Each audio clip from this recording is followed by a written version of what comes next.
What up, Nikki Fitness Squad? It's your girl Nikki Fitness back here with another Instacart video.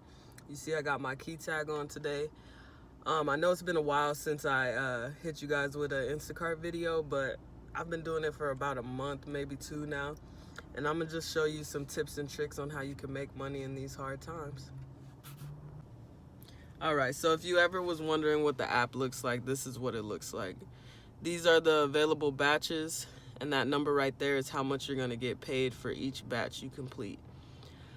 So in this video, I'm gonna show you a few tips and tricks on, just how to make money in these hard times. So when I look at these batches, the first thing I look for is whether it's one full service order or two. Meaning, do I have to drop it off at one house or do I have to drop it off at two houses?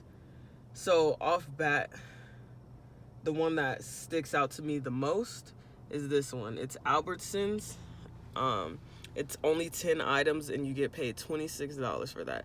As you can see, this one above it is for fries and it's 31 items and you only get paid $19.55. So, but it's two drop-off locations. But I learned I'd rather drive far than be in the store for too long. So I honestly enjoy doing the two drop-offs more than anything. So real quick, at the bottom, what I do is I just scroll through the stuff they need.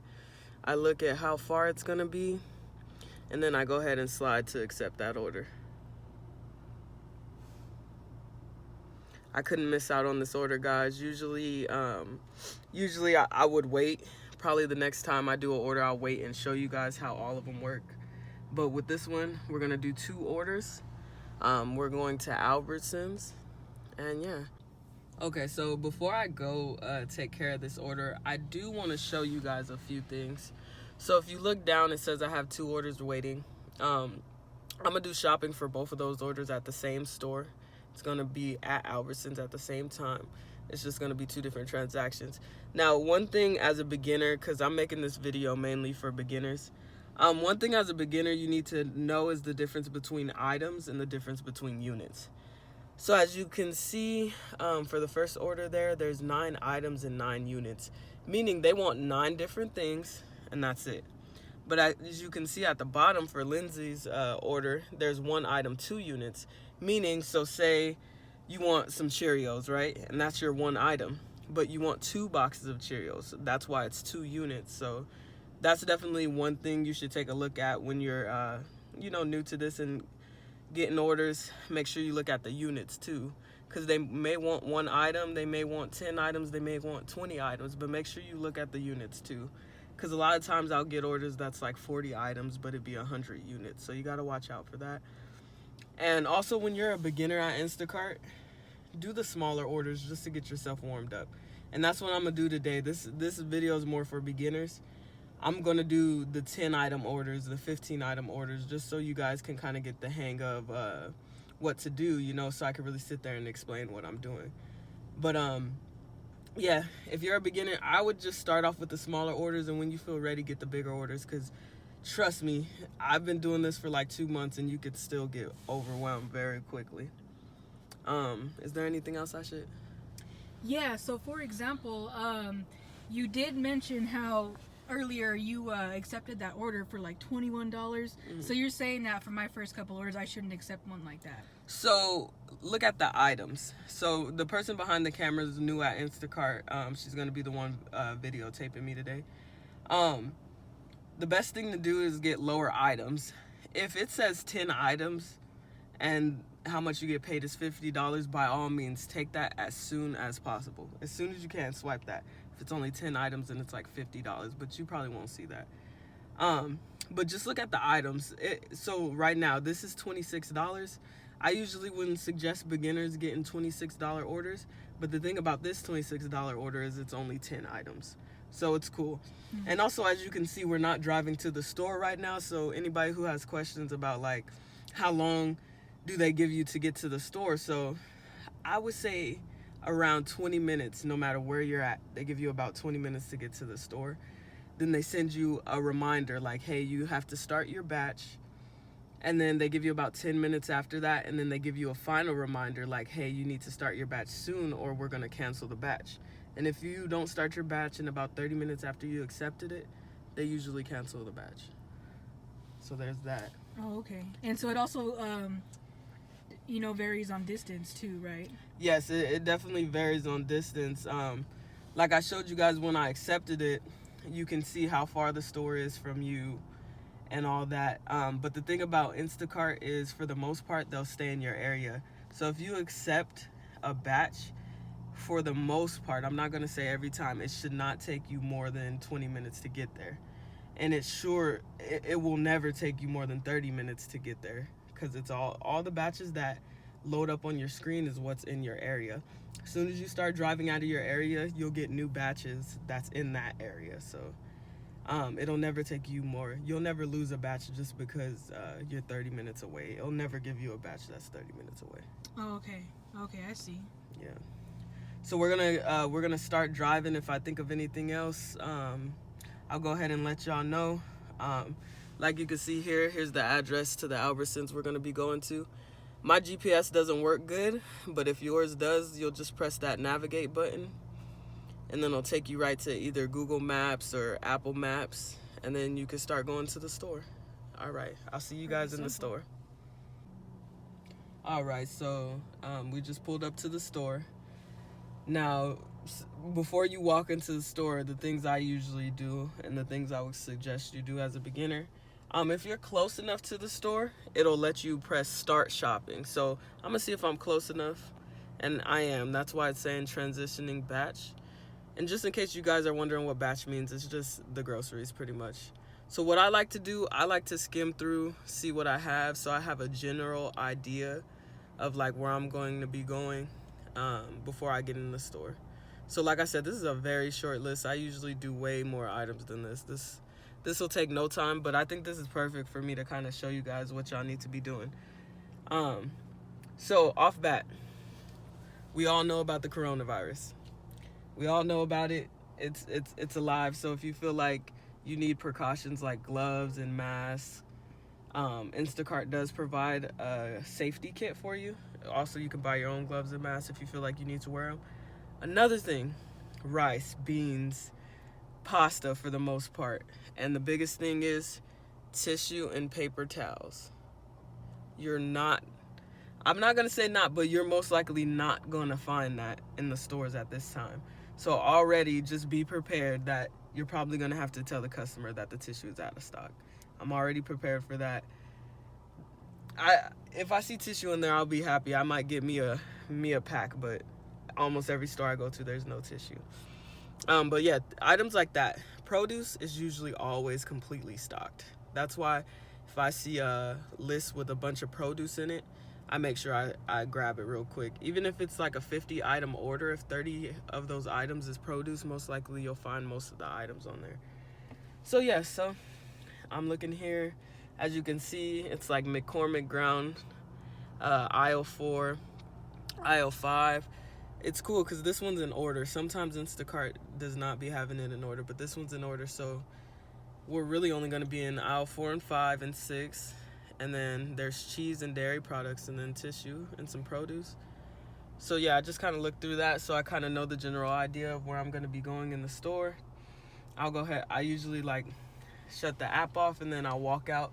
I'll get my basket, and then the first area I'll always go to is produce. That's just the easiest for me. But everybody will find their own niche. Maybe the easiest thing for you is to go through the aisles and then hit produce. But for me, it's always easier to just go straight to produce. So we'll go ahead and do that right now.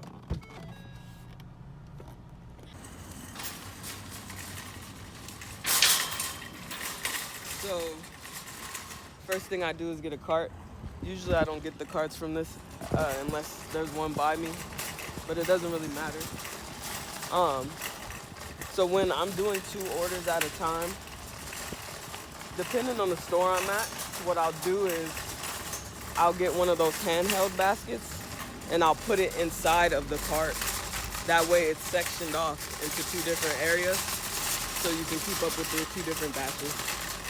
But the most important thing to do when you're doing these 2 batches is just make sure you keep everything separated.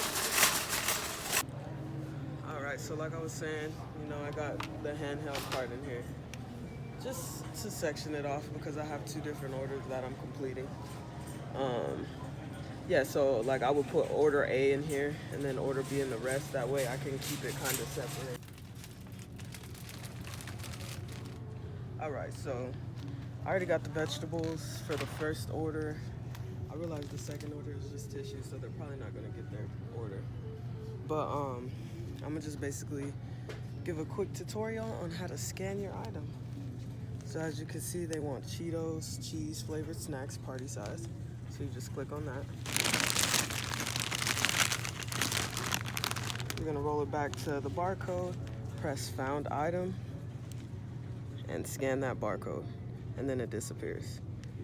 And that's how you scan your item.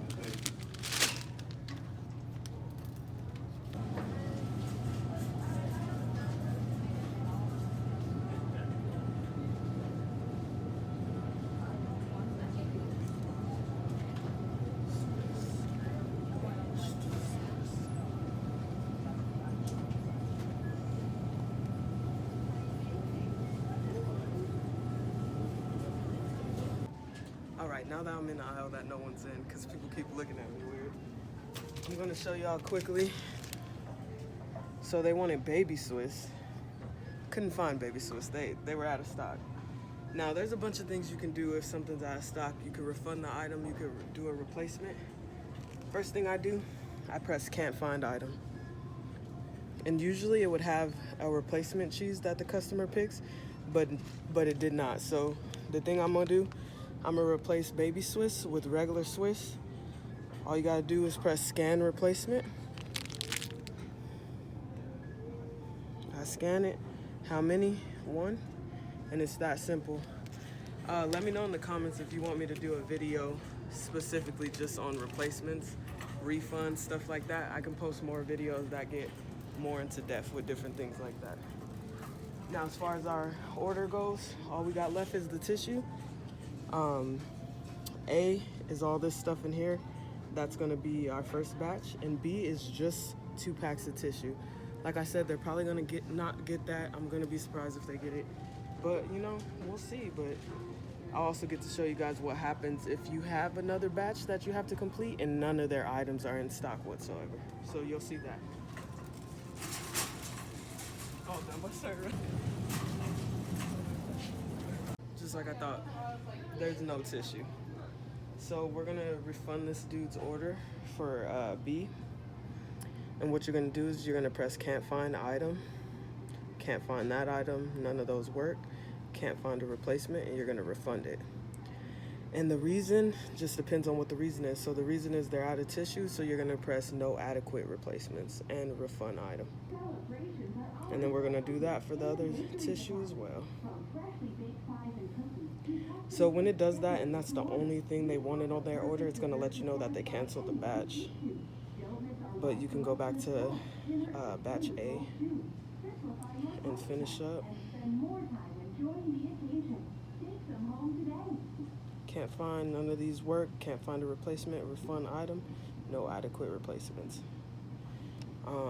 So after you do, when you're pretty much done with the order, if you have some in review, meaning like you refunded something or you replaced it, you're just gonna press review changes. And like I said, I can go into more detail in a separate video about these things. Go to next step. It's gonna say transitioning batch. Now, I want you guys to make sure that you are on this screen before you go to the register.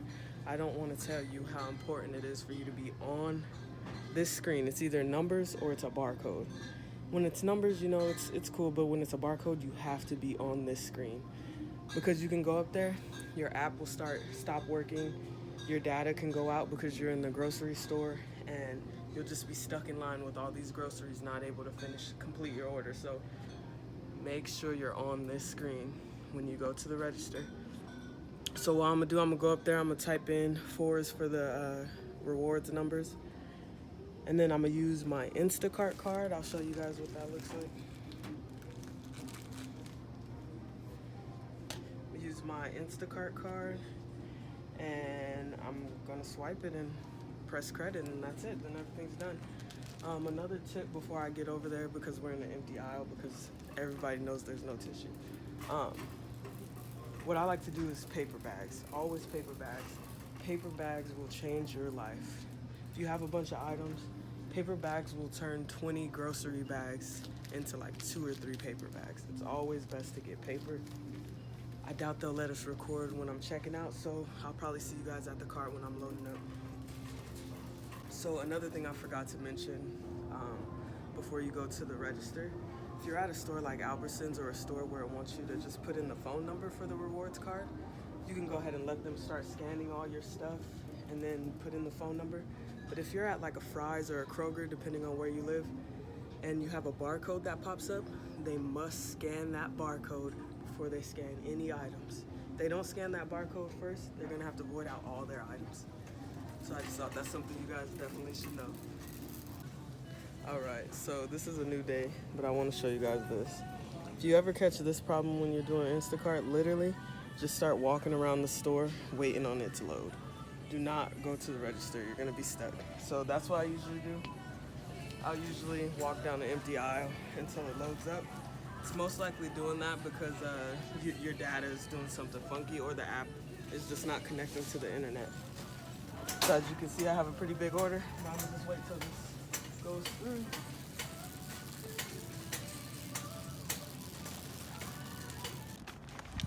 Alright, so as you can see, I got paper bags. Some stores, for some reason, don't carry paper bags.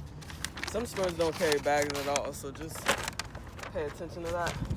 Got 2 bags here. So usually when I have 2 orders, what I'll do is I'll put 1 order in the trunk and 1 order in the back seat, just to kind of make sure you can keep up with the orders. Also, another trick you can do, bring a marker or a pen with you.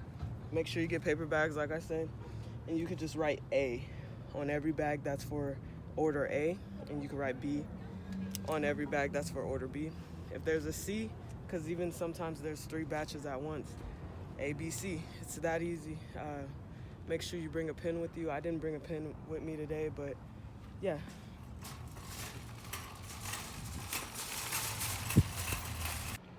All right, so now we're about to deliver this order to Sherry. I'm gonna go ahead and block out her address for obvious reasons. Pay attention to the delivery instructions. It says, please leave in chairs by front door. Thank you, be safe, and I'm assuming she means they'll be safe too. So basically she wants me to just leave it at her door. So that's what we're gonna do. If it says leave it at the door, leave it at the door. If the order has alcohol in it, you're gonna have to scan their ID, and sometimes it has that alcohol in it, and then the customer also wants you to leave it at the door. If you want to know what you have to do for that, like the video, put a comment, let me know. I'll do a quick video on that. But yeah, so we're gonna go ahead and go to her house. I'm gonna leave it by the door, and then yeah, we'll go from there.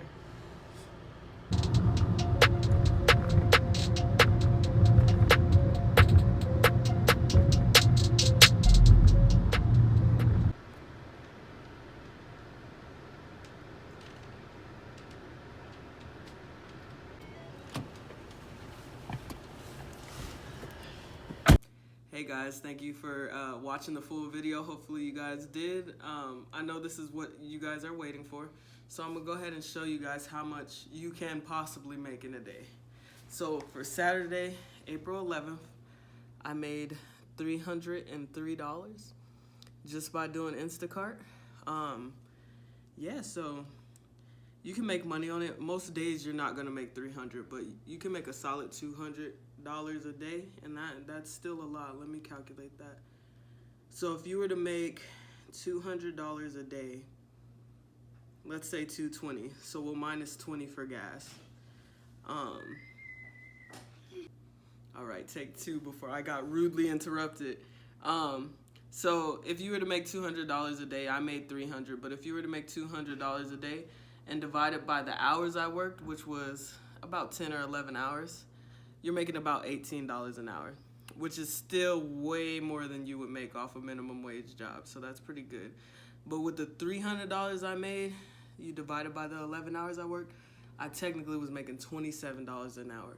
So you have the ability to make $27 an hour just from going grocery shopping for people.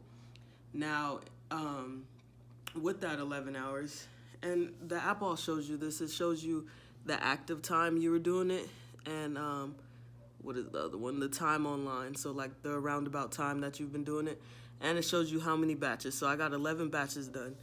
So that means approximately, each batch will take you an hour, depending on the length of the batch. But yeah, you're able to make that much money just by doing Instacart. Do you have any questions? Yeah, so how many hours do you recommend working a day? Considering the coronavirus, I know at least in my state and city, the coronavirus made our stores close earlier. So our store, I have a Fry's down the street. My Fry's used to close at 12 a.m. Now it closes at 9. So what I personally do, I start from the beginning of the time that the grocery store is open all the way to the end. Okay, and what time do they usually open? They usually open around 7. Okay, so from 7 to 9, you're usually grinding that whole time. Exactly. Okay, and like, what about breaks? Like, how about, what do you do with the whole GPS ordeal, like phones and all that? So I use my phone, and I'll usually use my significant other's phone or my friend's phone. I'll use their phone for GPS, and then I'll use my phone for all the Instacart stuff. And then if I have my roommate tag along with me, we'll use her phone. And that's good for taking pictures of the stuff you need to get, and for GPS so your phone doesn't die from it. But I'll take about 2 breaks. Both breaks will be a solid hour. That way I can charge my phone up. That way it's back at 100% before I go back out there. Okay, and so what would you say would be like the biggest issue with Instacart? Surprisingly, the biggest issue I came across was occasionally the app will not work for me. But it eventually does work. Even last night, I was doing Instacart, and it was 20 minutes left before the store closed. The person only wanted 5 items, and it took 10 minutes for my phone to start working. So that's kind of annoying. But besides that, the biggest issue would have to be the cashiers, surprisingly. What? Yeah, the cashiers. I don't know why, but like they have a problem. I don't know. Maybe just because I keep coming to their store and they keep having to do their job. They just have a problem with that. But I really don't know what the problem is. But that's one thing, though. Like, when you're doing Instacart, they're pretty much just helping you out like they would another customer. The only difference is they have to scan a barcode. But surprisingly, when you go to the stores, you'll find yourself, maybe depending on the town you live in, getting a lot of attitude from the cashiers. Just ignore it. They're probably having a rough day with everything that's going on with the coronavirus. It's just best to ignore it. Surprisingly, the customers are the easiest people to deal with. Even when they're messaging you nonstop, you have to think of it like this. Basically, like, message them back. That's correct, but don't forget that you should be under a timeline. Try not to be in the store for more than an hour. So message them back. Make sure you get as close to what they need as possible. But also don't spend all your time just waiting for the customer to respond. If you're waiting for the customer to respond, go do another batch. Not another batch, but get another item from their list. Don't just sit there waiting on the customer to text back. My sister's doing Instacart, and when she was waiting on the customer to text back, it took her 2 hours to do a $15 batch. You do not want to be that person. Because at that point, you're working for less than minimum wage and you're wasting your own time. But yeah. Interesting. So how long does a batch usually take for you personally, and how long should it take, a beginner? So it takes I would say about an hour for every single batch. And I know that sounds crazy, but even the smaller batches, if it's like 12 items or more, it's going to take you an hour. Whether it's an hour in the store or an hour to complete the whole batch, it's going to take you around an hour. So if you have especially if it's just one person. If it's just one person, you got about a $30 order, you're probably going to be in that store for an hour, 40 minutes to an hour. And then it takes you about 10, 15 minutes to drop it off, depending on how far the customer lives. But if you're in there for an hour, don't be upset. That happens to everybody, especially if you're just doing this alone and you don't have help. But if you do have help, it's still going to take you around an hour, honestly. But if you're by yourself, don't feel bad and don't feel like you're in there for too long. Also, Instacart, I can't show you right now because I'm not in an order right now, but it has a little timer at the bottom. It'll show you how long you've been in the store. and approximately how long it should take you to be in the store. So it'll say like 57 minutes is your approximate time, and then it will say, oh, you've been in the store for like 15 minutes. So basically just look at that and try to best yourself every time you go to a different store. So look at that, and then, you know, just make sure next time you always try to do better than that number. Okay, sounds good. All right, perfect. Thank you guys for tuning in to another video here with Nikki Fitness, an Instacart video. If y'all want more Instacart videos, y'all gotta like this video and comment down below, okay? Let me know what y'all want to see about Instacart. Don't forget, this is also a fitness channel, so if you want to see any type of fitness stuff, or y'all want me to go on another fitness journey, just let me know in the comments below. Thank you.